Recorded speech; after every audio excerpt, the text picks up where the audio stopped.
You know, it's so interesting. You never realize the value of peace until you no longer have it.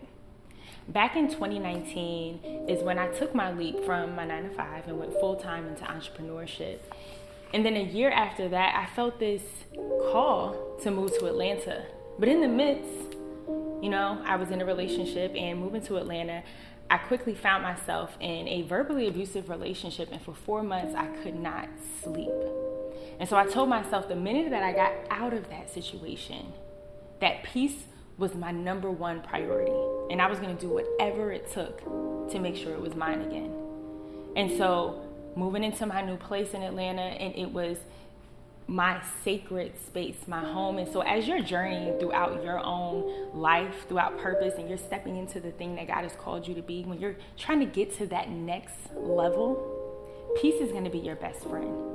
Because you're going to have people who are going to try to take it from you because they see the light in what's developing in you. And so while we're here today, I want to share 3 things with you that's going to help you on your own journey. When you're standing in the middle of challenges, when you're standing in front of adversity, and you realize that your peace has been shaken, right? Because they said when there's the absence of peace, that means there's the presence of fear. And we can't move in fear as we're trying to get to our next level. So these are 3 things that I'm going to share with you to help you harness your level of peace and even get to the next level in your peace. And the number one most important thing is making sure that you create an environment that is conducive to you having peace. And so what does that mean for you? For me, it's fresh flowers, it's white as you can see here and where I'm sitting. And it's also making sure that not only what I'm seeing around me, but what I'm hearing, right? So what kind of music are you playing? What keeps your spirit at ease and you're allowed to flow? So that's first and foremost, your environment. Make sure your environment is conducive to the peace that you want to cultivate.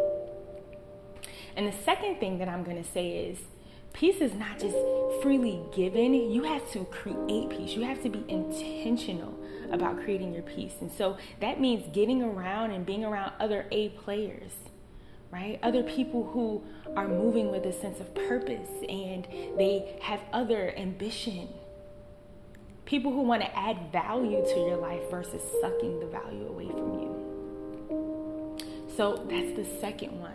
Making sure that you are committed to intentionally creating your peace. And then the third one I will say is just getting still, right? Whenever you feel that there's that anxiety or that fear coming up for you in any area of your life, whether it's work, relationships, just take a moment and get still.